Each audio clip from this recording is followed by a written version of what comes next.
Hello, I'm Debbie Bell-Hosking for FinextraTV at MPE Berlin 2024, and I'm joined by Ogne Borocine of Payable. Welcome, Ogne. Thank you so much. Glad to be here. Well, we're very lucky to have you here in the studio because shortly you're due to speak on a panel. It's titled Merchant of Record, Marketplace, Platform, or Payfac. Correct. Can you define each of these and also its implications for merchants? Sure.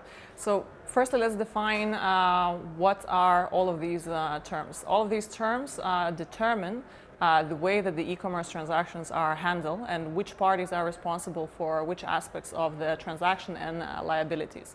So each one of them have different responsibilities and different roles to play in the ecosystem of payments.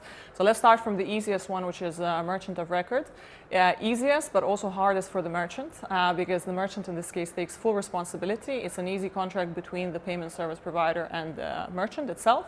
And merchant in this case assumes all liability, all tax burdens, and anything that has to do with the processing of the transactions themselves. Straightforward for the acquirer and for the payment processor because we love that. There's no complexity in it. We just provide the service specifically to a merchant of record. The next one would be, I would say, if we go by the order, I would say that it would be marketplace. So marketplace is a place for sellers and buyers to transact, and the responsibility between the platform and the marketplace is kind of a little bit blurred because technically a marketplace can also be a platform, and platforms can also service different types of activities, whether it's content related, whether it's good related. So there's kind of a little bit of a blurred line in terms of marketplace and the platform itself, because market can also be called a platform. And the last but not least, which is payment facilitator. Payfac is a sort of a payment term that everyone likes to use, but actually the full term is payment facilitator. So what it means actually, and it's in its name by itself, that payment facilitator facilitates payments. So in this case, a marketplace or a platform can also choose to have also full control and make it easier for the merchants to onboard and assume some liability for fraud prevention, for onboarding, and some other legal aspects. Wow, Ogne, I'm just processing all that information you've just said. So what about businesses? How do they choose which one best fits their needs? This is a very good question, and what is very important to note here, you have to look at the business model itself, and from the business perspective, how much responsibility and liability and also resources you have, and whether it fits your business model. So you cannot say that it's really choosing between them. I would say it's choosing the right model for what your business is and what you are required to do. And in this case, you can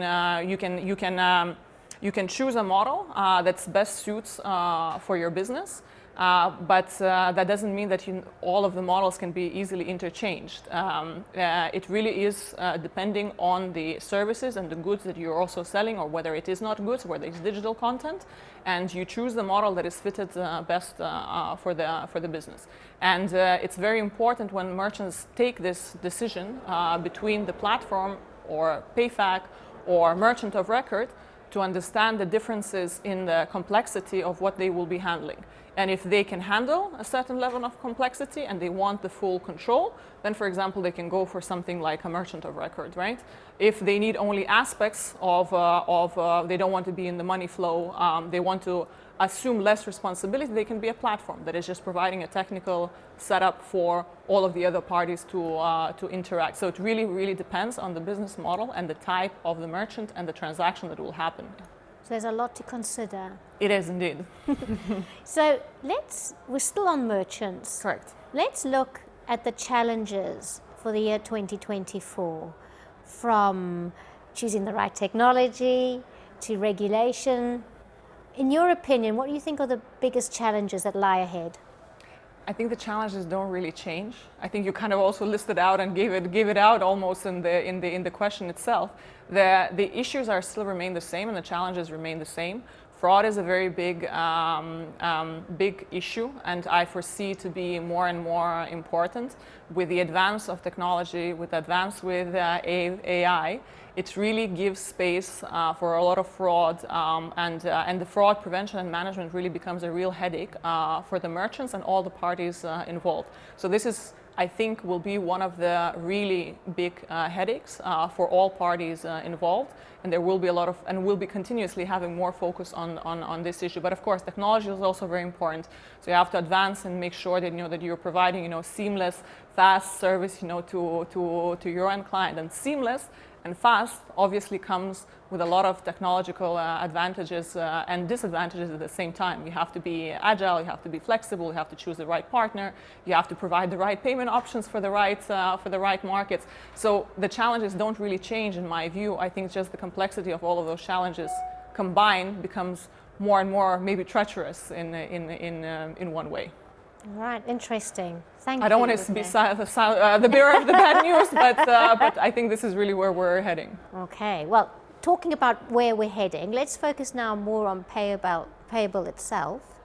Well, in the last 12 months, a lot has happened. You've been granted an EMI license from the FCA in the UK and the Bank of Cyprus. So the big question as we bring our interview to a close is what's next for payable? Love this question, and I love payments. I've been in payments for almost 20 years now, and I have to say that what we will continue to deliver as payable is a seamless infrastructure for merchants to accept payments, disperse payments, and transact and do any financial transaction in the platform. That's why there is a big focus for us for Payable One. Payable One is our one-in-all platform with one authentication where the merchant can see all type of transactions from the financial perspective, and this is a big focus for us for joining all of those licenses, all of those services from different jurisdictions into one platform that for the merchant there would be no difference. They can pick and choose, and we like to call ourselves the Lego of the payment industry, and step by step we're getting closer to really becoming the Lego. So you can really choose the pieces that you want and you're building blocks for servicing yourself and receiving the right kind of payment or any financial infrastructure for merchants. Ugne, thank you so much. It's been really interesting listening to you talk, and I'm sure you'll be a great success on the panel later. Thank you so much. Thank you for having me.